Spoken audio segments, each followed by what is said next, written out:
Good morning. Welcome to our staff development day today. We are going to be discussing SAMR today. And I know what you're thinking. Finally, the day has arrived where SAMR gets the credit it deserves. One of the questions most of you probably have is, what exactly is SAMR? Let's talk about that.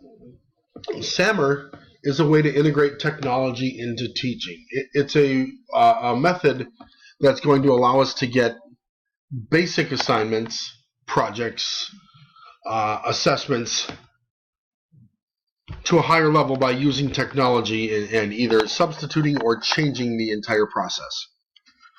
Let's take a look at each of the four. The first of the four in SAMR is substitution, and by definition that's just when technology acts as a direct tool substitute with no functional change to the actual project. A great example of this would be taking a worksheet that you would traditionally hand out to the students, have them read and react to on paper.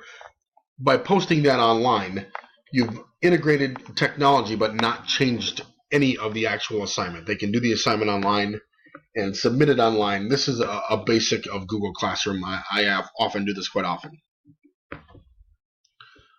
The second of the four pieces of SAMR, the A, stands for augmentation. Technology acts as a direct tool substitute with functional improvements. An example of this would be taking that same worksheet and adding in hyperlinks to watch video clips of something you're discussing. It could be a piece of music. You could have a video clip that opens to a piece of art, whether it is dance, music, a painting, a sculpture, even a piece of poetry being read, and then have students react to it that way. Something you can't do traditionally on paper. Third portion is modification. This allows technology to significantly redesign the task.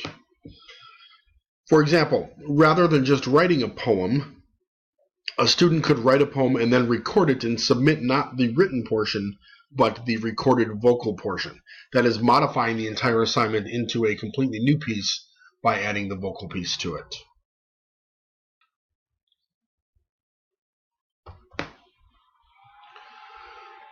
The fourth of these pieces is redefinition. Technology allows for the creating of a new task that was previously not possible. An example of this would be a team of students creating video portions of a much larger topic. For example, something on the American colonies, one of them doing the business of the colonies, one of them doing the traditions of the colonies, one of them doing the cultures, one of them doing maybe the travel high points of the American colonies. Assembling these video pieces together in a larger piece at the end to make one final complete piece that is submitted collectively.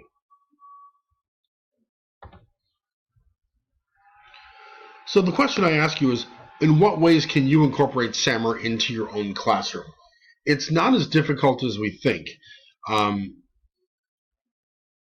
Many of you use SAMR in various forms now. You just take traditional assignments and modify them in different ways. You just haven't been aware of exactly the model that you were using.